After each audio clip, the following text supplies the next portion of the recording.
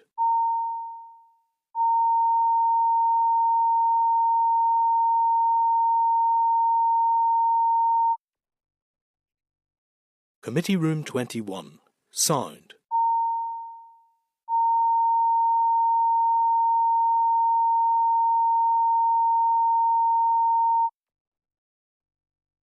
Committee Room 21. Sound.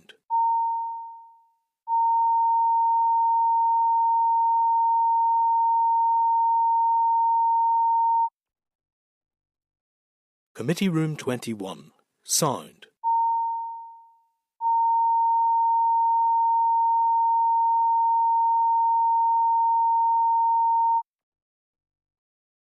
Committee Room 21. Sound.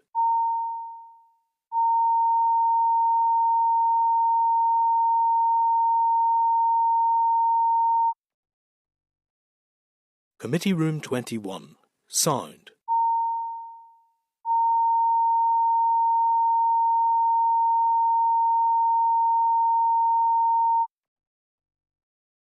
Committee Room 21. Sound.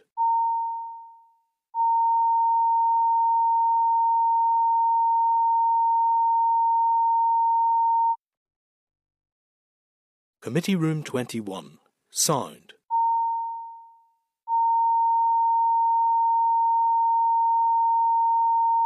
Agenda item 8 is the Agriculture Bill briefing from the Northern Ireland Mushroom Growers Association. Members, I refer you to pages 15 to 17 of the table papers for this item, which is that briefing. I also refer you to pages 96 to 116 of the pack for the Agricultural Bill, the Explanatory and Financial Memorandum and the Raised Bill paper, and to pages 18 to 19 of the table papers for correspondence dated the 20th of January from the Executive Office to NIMGA. Members, as you will recall at our meeting on the 12th of December, we agreed to invite NIMGA to give an oral briefing on any issues or concerns they may have on the bill. The briefing paper proposes that the legislation is amended to retain 4.1% as the baseline above which the Minister can exercise discretionary powers, and that the proposals to repeal the scheme is removed or replaced with at least the same level of support as was available under the FVAS. The paper also sets out proposals as to how the PO scheme could be enhanced going forward, and also outlines what action NIMGA believes the committee could take to assist. Members, the letter from TEO to NIMGA focuses on the labour issues and states that the FM and DFM are aware, through the ERA Minister, of the labour challenges faced by the mushroom sector here in the due to the UK immigration policy rules, and Minister Muir has raised these issues with DEFRA. The letter expresses disappointment that the ERA's Minister's suggestion of the introduction of a 2-year occupation-specific bespoke visa route to help ensure that the sector could continue to compete with their counterparts in Ireland was not accepted by the UK Government. Members, I welcome the following representatives from NIMGA to brief the committee and answer any questions on that briefing. Mr John McCardle, Deputy Chairperson of NIMGA, you're very welcome, and Mr Martin McKee, member of NIMGA. And I apologise for keeping you waiting, but we had a rather heavy evidence session just passed. So if you want to give your briefing, thank you. Okay. Chairperson, committee members, thank you for the opportunity to address you today on behalf of the Northern Ireland Mushroom Growers Association. The mushroom sector is a key part of the agri-food industry, contributing 42 million annually, with an additional 22 million in the local supply chain. It is a significant employer and provides 10% of all mushrooms and 40% of organic mushrooms across the UK. However, our industry is at a critical juncture. The Fruit and Veg Aid Scheme is the only substantial support mechanism available to us. Any reduction or removal of this scheme without a clear, fully funded replacement would have a devastating consequences for mushroom growers. We are calling on the NI Executive to forcefully amend the legislation to retain the 4.1% as the baseline, the minimum level at which the Minister can exercise discretionary powers. This safeguard is crucial in maintaining essential support. And secondly, remove or replace the proposals to repeal the Fruit and Veg Aid Scheme, ensuring that if the scheme is withdrawn, it is immediately replaced with a new scheme that provides at least the same level of support developed in consultation with the mushroom sector. Why does this matter? The mushroom industry relies on the Fruit and Veg Aid Scheme, which currently provides 1.6 million in support annually.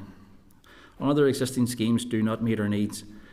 DEFRA has not outlined how it will replace the Fruit and Veg Aid Scheme, leaving Northern Ireland growers in limbo. DEFRA must step in to provide certainty. The Irish Government has invested €19 million in its horticulture sector annually, including schemes that directly benefit mushroom growers. Without comparable support, Northern Ireland mushroom growers will struggle to compete. Recent events, such as the storm, have put additional financial strains on growers, with insurance failing to cover losses. The proposals we would put for an enhanced PO scheme, instead of reducing support, we believe that the potential to grow the industry. Currently, only 40% of mushrooms sold in the UK are grown here. This represents an opportunity to enhance the PO scheme. We propose revising recognition criteria to make it easier for growers to perform a PO, ensuring CapEx items purchased through the PO remain with primary producers, introducing a 7-year scheme to allow for the long-term investment, providing 80% funding for automation and robotics in line with EU standards, incentivising environmental and R&D actions with funding comparable to EU's 80% support, increasing flexibility and funding for promotional activities. The committee has stated the committee will note that we forwarded the correspondence with the First and Deputy First Minister. This follows on from a letter and paper Nimga submitted, which included and asked to follow up on a commitment from the Deputy First Minister to Michelle McIlveen that she was content to attend any possible meetings with the Home Office alongside the First Minister and Deputy First Minister plus the Economy Minister. The correspondence informed us that the officials of the DFE and DERA are working collaboratively to develop an immigration policy position paper, which will reflect the issues emerging in the agri-food industry. Whilst we welcome collaborative working on this, the issues facing by the mushroom sector are not new nor emerging, and so it is hard to hear about policies emerging in due course given the urgency and indeed opportunity facing our industry. We asked the committee to, firstly, table an amendment to Clause 1, inserting 4.1% as the minimum level of support with options for enhancements. Secondly, ensure the scheme cannot be revoked without a replacement or a direct replacement that maintains current funding and is developed with industry input. Thirdly, press the Minister and Executive to secure a meeting with the UK Government on a bespoke visa scheme for the mushroom sector.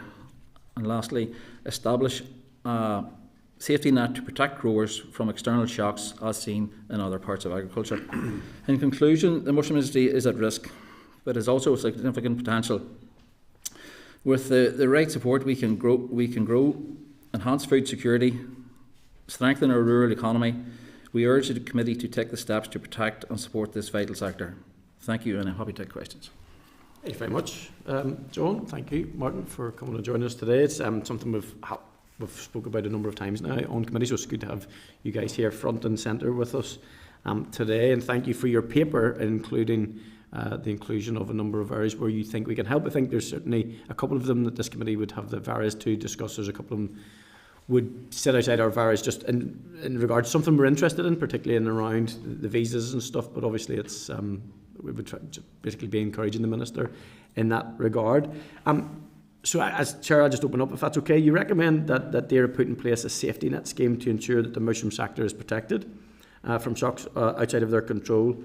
That's available for other parts of horticulture and agriculture. What sort of things do you feel that scheme could cover and provide for? Well, just given this last weekend, several mushroom growers, some of our mushroom growers have taken a hit. Myself personally, in the last 2 storms, it's cost me 80,000. I'm not insured for that. We can't get insurance from the Farmers Union for polytones, so I'm struggling to get out of this. So personally, there's that there. Last year with the bad weather, people may think that mushrooms, because they're growing inside, that it's not affected with the wet weather. We are affected by straw. So when the price of straw went up, our compost went up. It went up £20 a tonne. Again, personally, it cost me £1,500 a week extra. Before that, there was a Ukraine war.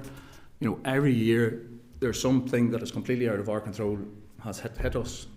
On DERA's website, the basic single payment or the farm sustainability payment going forward, it says that this is the farmer's safety net. We're not eligible for it. We have brought this to the attention of the department, but it doesn't seem to be getting through that we need a safety net. You'd mentioned about the scope for expansion. You said about 40% of the mushrooms sold in the UK are grown here. Yeah. No, 40% of UK mushrooms are grown in the UK. 10% of mushrooms, we cover, Northern Ireland covers 10% of mushrooms in the UK sales. Okay. Actually, organic mushrooms is higher than that there. We grow between 40 and 50% of organic mushrooms sold in the UK. Okay. And you think there's scope to expand that? Oh, there's definitely a scope to expand it. You know, like if we had the same support which our counterparts in ROI has, you know, I have no doubt that the industry could double here. You know, it is that much because the support that they have through investments. Me personally, I want to expand my business. You know, it'd be a better option for me for going 15 miles down the road across the border and starting completely afresh with the support that's available. But I don't want to do that. I want to stay in Northern Ireland. I want to support the Northern Ireland economy.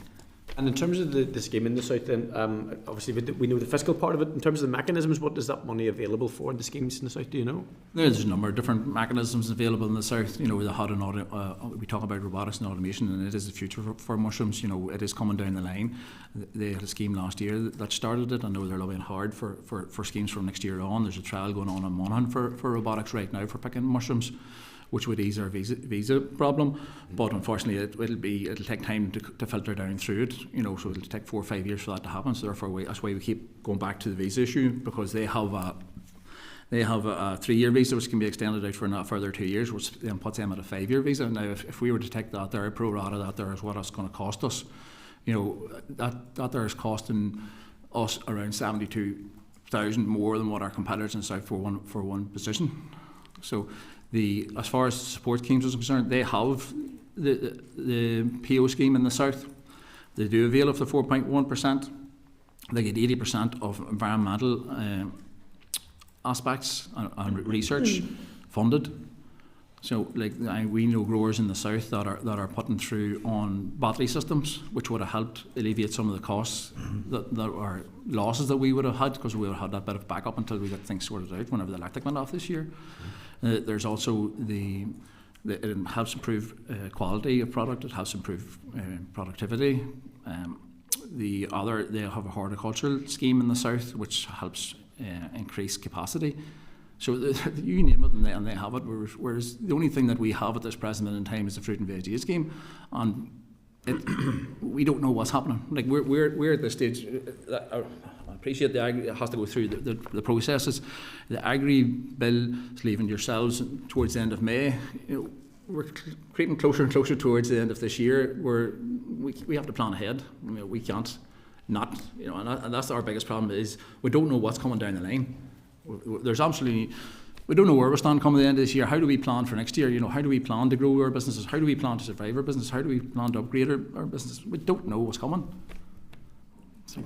Thank you. Patsy? Yep. So, essentially, what's your ask? Our ask is that the fruit and veg aid scheme is be amended so that there is the commitment to the 4.1% investment. And that legislation don't go ahead that's going to accept yourselves from that. Yeah, no. If we propose that there's an amendment put to the legislation that the 4% one goes in. Secondly, just I'm listening to you there about the workers, the labour problem. Yeah. Did the executive office not give you assurances at one stage that they were going to meet with the UK government on this? Yeah, the executive officers were to get together cross-departmental and meet with the Home Office, and we have heard nothing back. How long is that going on, just?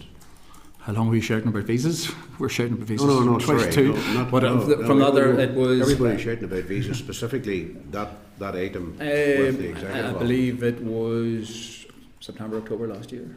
Right, 2024. 2024. Right, okay, thank you. Thanks, Chair. Good question, Patsy. John? Yeah, well, thanks, John.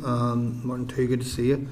I'm keen to know, and you've touched on it, just the level of support on a sort of interdepartmental basis across the executive. What more is needed? Is sort of intervention needed, like we saw with pork producers previously?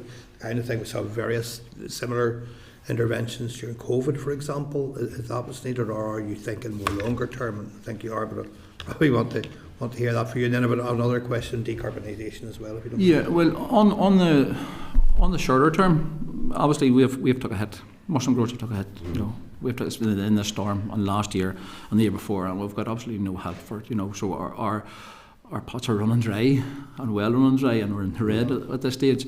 In the longer term, we need this support. Like the ROI has the equivalent of the fruit and veg aid scheme. They have that there for 7 years, so they can plan ahead for 7 years in advance. So they know what's coming down there, and they know what they can invest in this year, what they can invest in next year, what they can invest in the year after. So they can plan ahead. So like, we're going to do this year, that's going to improve X. We're going to do this next year, that's going to improve Y, and they can continue to grow their industry. Whereas we don't know what's coming at all, so we have no idea what's coming down the line. We don't know where the funding's going to come from. You know, not only on the fruit and veg aid scheme, but if we take the farm business investment scheme, the old scheme, you know, there was. It takes that long and it's that competitive. You know, like I said in a previous meeting, I applied for the farm business investment scheme in May 22, and it took to December 23 to get a letter of offer. That's 18 months sitting still, and you don't know why you're going to get the letter of offer and then you have to start planning ahead again.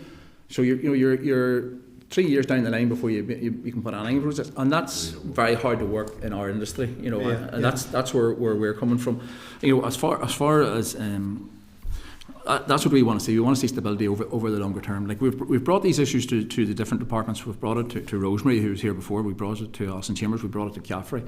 You know, like the horticulture pilot scheme, which is on the I think Rosemary's remit. We're and again, this is one of the bugbears for me. The stats for Northern Ireland agriculture put mushroom industry at 26 million. We're at 40, 41, 42 million. Just to be clear, John, are there things do you think that other executive ministers could do to assist as well? We have met with the Department of Economy Minister, and the legislation is restrictive to what they can offer for us because we're primary agricultural producers. Okay.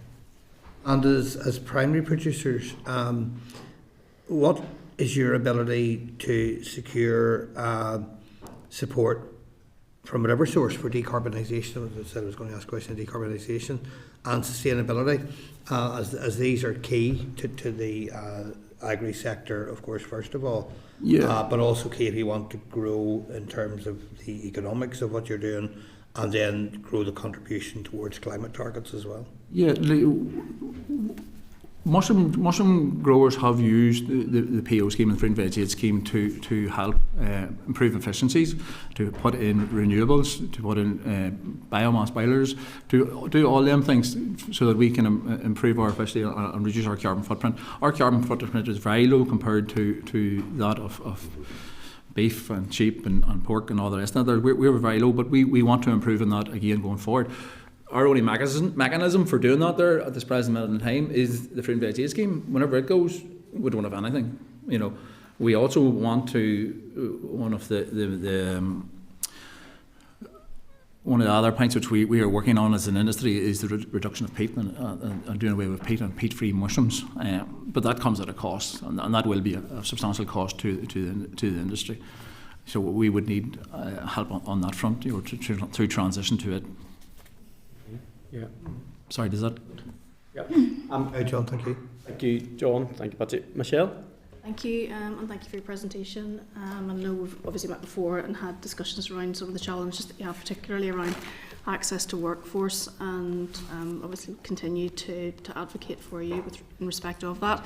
I appreciate that there is a challenge for you with regards to the amount of support that you do get from the department, and I mean I've put some questions in with regards to that, and I'm probably quite shocked actually at the level of support that there is. You have referenced the issue around hardship support and crisis support, which I raised previously there with Rosemary. Have you had recent conversations with the department around that particular issue? And obviously the plans moving forward are to look at some sort of framework of support. Have you had any conversations with regards to that as well?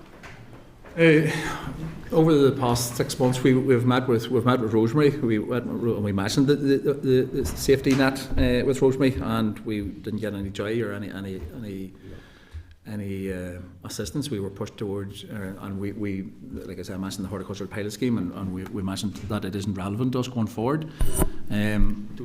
So that, I don't know if that's been relayed up to the Minister or not, because the Minister, every time we have correspondence from the Minister, he pushes us towards the horticultural pilot scheme, but the horticultural pilot scheme is not something which is relevant to us. It's absolutely used to us. We've met with Caffrey, or I spoke with Caffrey earlier this week, our representative in the department, who would look after mushrooms, and asked them, about the damage and things, and he says, that's Tara. So that's the support we're getting from the department. Okay. None. And just to be clear, whenever we talk about the legislation is amended to retain 4.1% as the baseline, what, in real terms, what does that mean? In monetary terms, well, the VMP of the mushroom industry is around 40 million. So 4.1% of that there would be 1.6 million per annum. So it would be that's in monetary terms. Okay. And Chair, I suppose I'm conscious that we are spending a bit of time on this, and if you'll excuse the pun, I suppose some of us are probably in the dark around the mushroom sector, and maybe even sort of being on site to see what it is you do.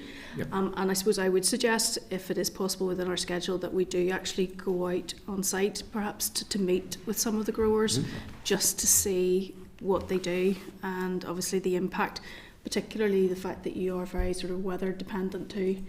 You should be all means you're more than welcome. We had Minister Steve Baker out on a farm, and his view of the mushroom industry from before till after he had the meeting completely changed. It's okay talking about it, but until you see a mushroom industry in action, and how mushrooms grow, and what work we do, it's very hard to visualise it. We're just not field based, and everybody has that vision of agriculture and the fields and crops and stuff like that. We're not like that. Thank you. Thank you, Michelle. Just noticed in our pack, do you have a response from the Executive Office in regards to your request to engage on the visa stuff? And I think they're noting that the Agriculture Minister has been engaged in that area, but we can certainly, and we have been as a committee, interested in pushing on that. We've spoken at length in the Chamber, and also I think we've written to the Minister, and it's something we will keep, certainly in terms of the ask from yourselves, I'm sure we'll still be committed to. William? Mr. Chairman, again, there's sympathy for your position within the committee here. You mentioned the robots for picking mushrooms, and I know labour is a big issue. Is there any robots already available in Northern Ireland? Or they're still ongoing. Still ongoing. Like, it's nothing really just concrete yet. If it was successful, it would make a big change to the situation for you labour-wise, would it? Labour-wise, it would make a huge difference to us, but the problem with it is the cost factor. Obviously, that's going to come into the equation. There are Monaghan mushrooms in Monaghan. They're trialling 4 robots now. Each of them robots is 175,000. So it's big money. So to convert our industry on that particular robot scheme, and we don't know if it's working or not. That's why they're trying it in Monaghan to retrofit that into our industry. Right now, it costs 64 million. Now that would not be done overnight. That would be a phased-in process over a number of years. So it's not going to happen tomorrow. It'll not happen tomorrow. No, unfortunately not. I wish robots were here. There is a market like for UK mushrooms. Like the supermarkets would rather buy UK produce as buy ROI or buy Polish. But the problem is, it's just that with the schemes that they have in the ROI, they're more competitive. They can sell mushrooms cheaper than what we can sell mushrooms for. And the consumer likes to get it as cheap as possible. Yeah. They want a good product, but they also like. They do like the UK produce, but it's It's 27% of mushrooms comes from Poland that are sold in the UK. There's now 6% comes from the Netherlands. There's global competition really, even for moving a short shelf life product. It's the competition from Europe, and what what we're hitting with is to support these other countries. ROI does 25% of UK mushrooms, but it's also like, everybody's pushing the peat-free route, and it will be a massive thing for us, and we are working very hard on it. And there is mushrooms in supermarkets right now that are peat-free, but there's a cost factor in it. But the legislation comes in for Northern Ireland and the UK to go peat-free, and we're all for it. But we're taking 60% of mushrooms from outside of the UK. So that's going to be a problem. Nicola, have you any questions? Yeah, go ahead, Nicola. Thank you, Chair, and thanks for your presentation there. It's good to get even better understanding of the challenges you're facing. I suppose, as you say there, John, about the storm last week. Just more kind of heartache and issues for yourselves to deal with. So wish you all the best with that there. You actually covered what I just wanted to talk about the challenges I suppose you face with the south of Ireland, obviously being aligned with EU, and how that maybe affects the competitiveness of yourself in the north as a mushroom grower. So I suppose you've already touched upon that there and those issues. One thing I do want to ask you about, it was already mentioned too about your ongoing engagement with the department, and you've spoken to Rosemary a few times and to different officials in that there. But in regards to your suggestion to the committee about tabling an amendment to the clause and to ensure that 4.1% is actually tabled there in the legislation, have you spoken to the department in that regard? Or is it that more as a consultation response, or what kind of response have you had from them in that regard? No, we haven't spoken to the department. What we're trying to do as an industry is we're trying to come up with a solution ourselves that'll help the department. Because if the bill passes the way it passes right now, it leaves that our support could be withdrawn from the mushroom industry, and we don't know where we're standing at the end of the day. If that happens, and I'm speaking to Teagasc in the south, they reckon that the mushroom industry will be finished in the north in the next 5 to 10 years, because there'll be no investment done on it, and whatever houses is there, whatever quality controls is there, that'll just dwindle away until such times as we disappear. So that's where we asked for the amendment for the 4.1%, so that we could have a baseline, so that we have that funding is secure for us as an industry.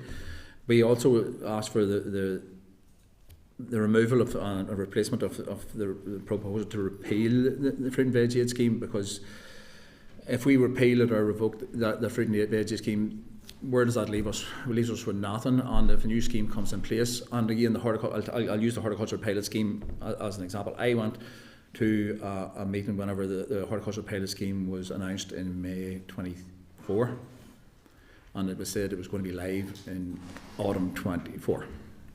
Now we're talking about autumn 25 before it's going to be live. So therefore, that's a delay of 12 months. And at this stage now, we don't know what's coming down the line. If they do, what the department's plans are for if the fruit and veg scheme is repealed, what comes next? We don't know, and that's not going to be immediate. It's not going to happen on the 1st of January in 2026. It could be 2027, 2028 before we get funding. Okay. I just want to... Sorry, Nicola. Sorry, Nicola. I forgot the... Sorry, Nicola. Excuse me. Sorry, go ahead. That's okay. No, that's all right. Thank you for that. That's okay, Chair. Go ahead. Thank you, Nicola. Very sorry about that. Patsy? I was just going to come in at the end, maybe on a few things just to... Yeah, that's okay, because I'm going to wrap it up shortly anyway, just in terms of trying to capture... If someone else is to speak there first.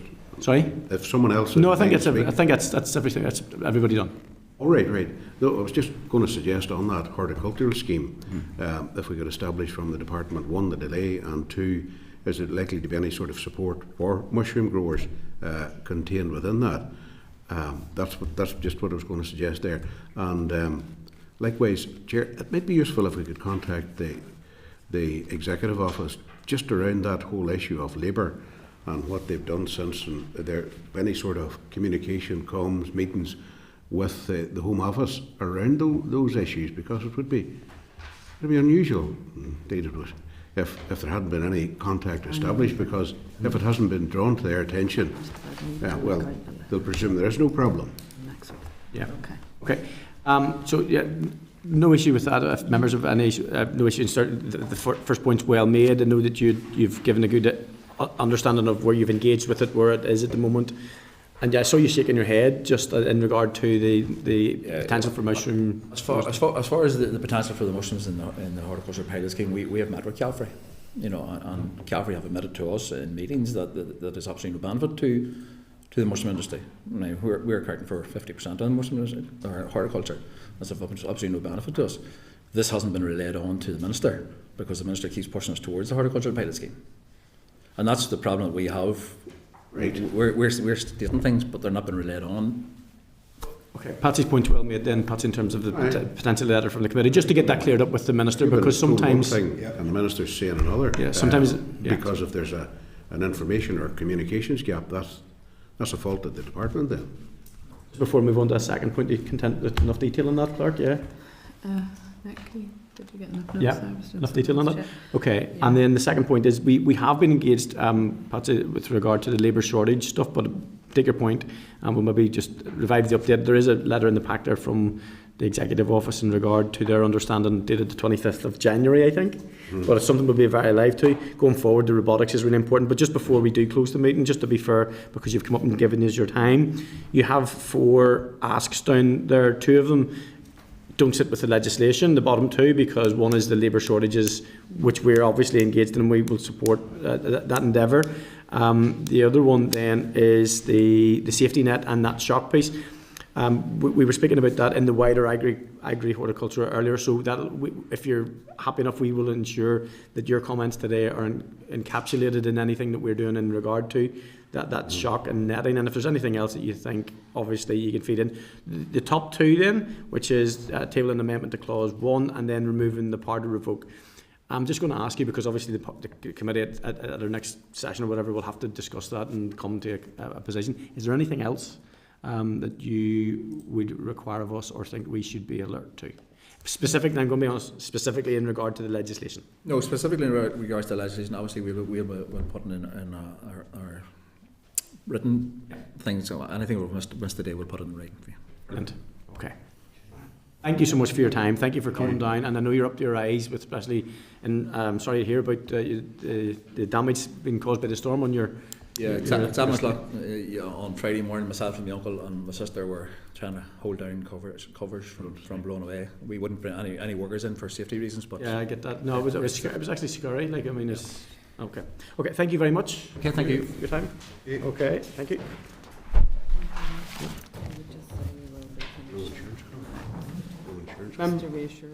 Yeah, members, we will not be broadcasting beyond 1:45, so we will be wrapping the meeting up in the next 10 minutes, okay? If that's because we run out of broadcast space, okay? Members, agenda item 9.1, refer to correspondence memo at page 165 of the pack, and correspondence items at page 166 to 517 of the pack, and pages 21 to 93 of table papers. Members, I refer you to the clerk's memo from the clerk to the Committee for Finance dated 23rd of January, pages 166 to 167 of the pack, with supporting information at pages 168 to 191 of the pack. The memo is in relation to NICS sickness levels. Members, the Committee for Finance had requested the information from the Department of Finance in respect of any relationship between sick absence, staff vacancies, the level of staff complaints, and also temporary promotions within the NICS. At its meeting on the 22nd of January, the Committee agreed to forward the information it received in response to other statutory committees. The Department of Finance has indicated that there does not appear to be any obvious direct link between the ratio of vacancies, staff and post when compared to stress-related absence.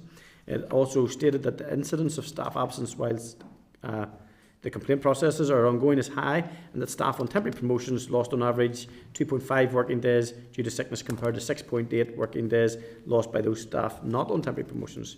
Have members any comments that they want to make on this information? And I would also just caveat that when we're interpreting statistics, we need to apply another logic sometimes and ask other questions. I'm just content. Thank you. Members are referred to the clerk's memo from the clerk to the Committee for Finance dated the 23rd of January, pages 191 to 192. This is in relation to the Budget 25 round robin exercise. Department of Finance published the draft executive budget for 25 to 26 on the 19th of December, which is out for public consultation until the 13th of March. The Finance Committee is currently seeking all committees' views on the respective departments' 25-26 budget, with any issues that the committee have about their department's 24 to 25 budget position and the management required by 28th of February.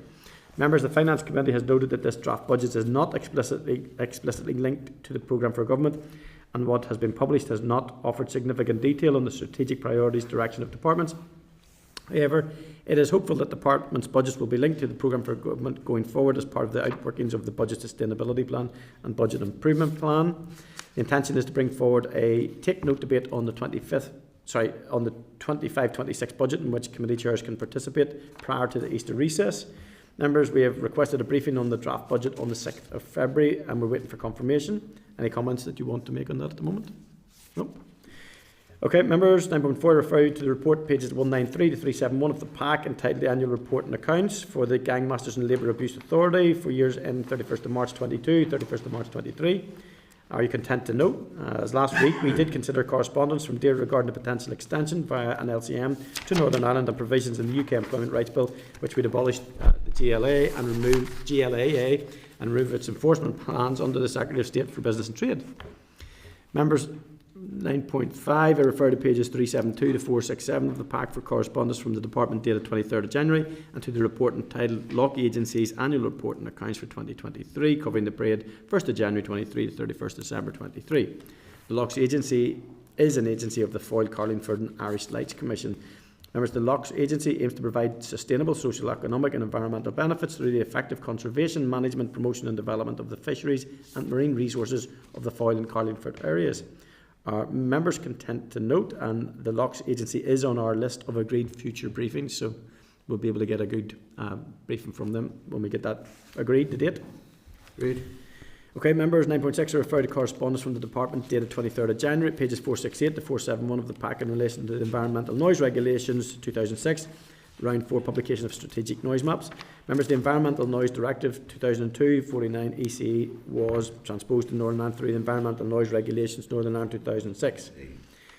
These regulations provide the competent authorities to undertake noise mapping of certain sources of environmental noise, namely roads, railways, airports, industry, every 5 years or in the interim. If a major development occurs which affects the noise situation, the NIEA is the competent authority to manage these noises from industry. Members, the regulations designate the competent authorities to manage noise from each of the sources and place a duty on them to make a map to identify agglomerations, major roads, major railways and major airports, and to make them available for the public. Based on the results of these maps, they must develop and action plans.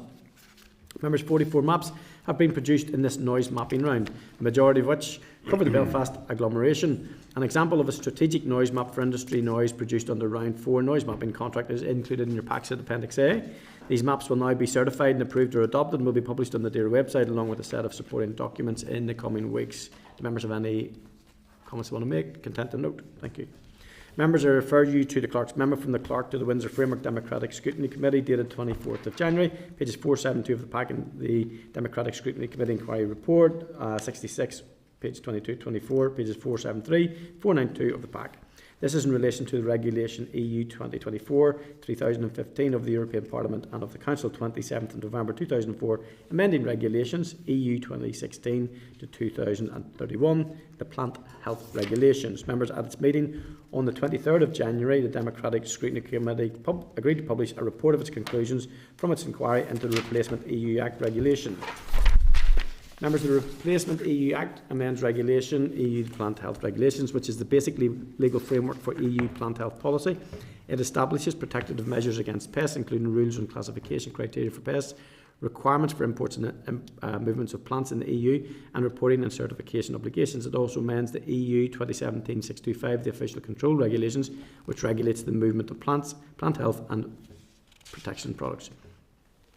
Members, the Replacement EU Act aims to improve the application and enforcement of the Plant Health Regulation and the Official Controls Regulation by streamlining and simplifying reporting requirements and promoting standardised and digitalised procedures.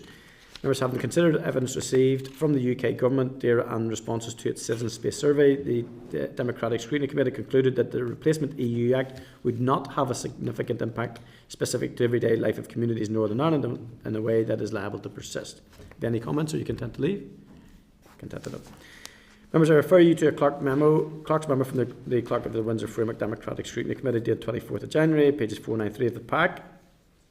and pages 494 to 513. Members, at its meeting on 23rd of January, the Democratic Scrutiny Committee agreed to publish a report on its conclusions on its inquiry into the Replacement EU Act Regulation 2024 to 3110 of the European Parliament and of the Council of 27th of November 2024, laying down harmonised rules for the marketing of construction products and repealing Regulation EU number 305. 2011, the Replacement Act aims to address bottlenecks in the functioning of the standardisation process, clarify how the EU's power to regulate the market of construction products interacts with the right of Member States to set their own requirements, enhance market surveillance and strengthen enforcement powers, improve the availability of environmental and product safety information, and establish a digital product passport system for construction products. Members, having considered the evidence received from the UK Government, DERA, DOF and DFI, the response to its Citizen Space Survey, the information received from industry associations, public bodies and the DFE, the committee concluded that the Replacement EU Act would not have a significant impact specific to everyday life of communities in Northern Ireland in a way that is liable to persist. Have members any comments that they want to make? Content to note. Okay, members, I refer to correspondence pages 514 to 517 of the PAC Investment Strategy Northern Ireland, the ISNI Delivery Tracking Data System. Members, the DTS is an executive initiative designed to collate up-to-date information on the status of projects and their underlying investment activities, and where appropriate, disseminate this to the public in an open and transparent manner. Have members any comments or content to note? I know that one's particularly of interest to Patsy. Members, I refer you to the 30th report of the Examiner of Statutory Rules dated 27th of January 2025, pages 21 to 29 of the table papers. The report refers to the following SRs of the relevant to the committee that are subject to negative resolution procedure: SR 2024-204, the Marine Licensing Application Fees Amendment Regulations; SR 2024-211, the Direct Payments to Farmers Cross Compliance Amendment Regulations; SR 2024-212, the Environmental Protection Single Use Vape Regulations, Northern Ireland 2024. No statutory rules in this report are drawn to the special attention of the Assembly. Are you content to note? Thank you, members. 9.11, I refer you to correspondence at pages 30 to 65 of the table papers from the Office of the Northern Ireland Executive in Brussels regarding this report for October 2024. The areas of interest for this committee are mainly under Section 3, that being agricultural issues and environmental issues. Are members content to note that? And commend the good work that Aidan and his team do out there. 9.12, members, I refer you to the Clerk's memo dated 20th of January from the Clerk to the Committee for Infrastructure, page 66 of the table papers, and to the raised paper, pages 67 to 70 of the table papers. This is in relation to compensation for agricultural landowners affected by construction of new roads in Northern Ireland. At our concurrent meeting with the Committee for Infrastructure on the 12th of November, we had a briefing from the Ulster Farmers Union in relation to this matter. The raised briefing paper sets out the compulsory purchase process for major road development and examines the principles of compensation for agricultural landowners subject to vesting order. The issue is considered within the context of the ongoing A5 Western Transport Corridor. Any comments at this stage? Content to note. Papers are there, guys. Members, I refer you to the pivotal report entitled The Review of the First Year of the Restored NI Executive Report, pages 79 to 93 of the table papers. Are you content to note? Any comments?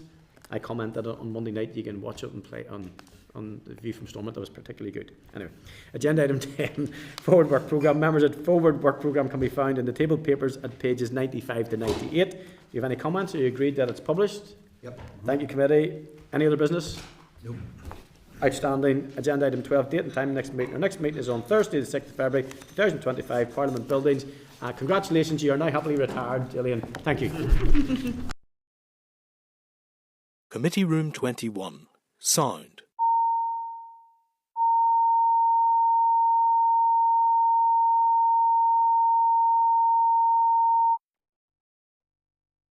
Committee Room 21.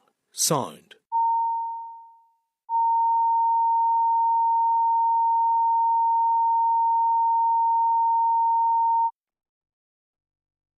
Committee Room 21. Sound.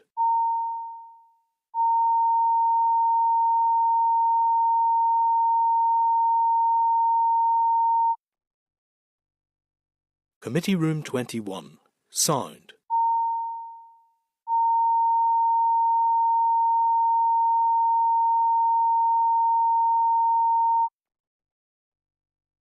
Committee Room 21.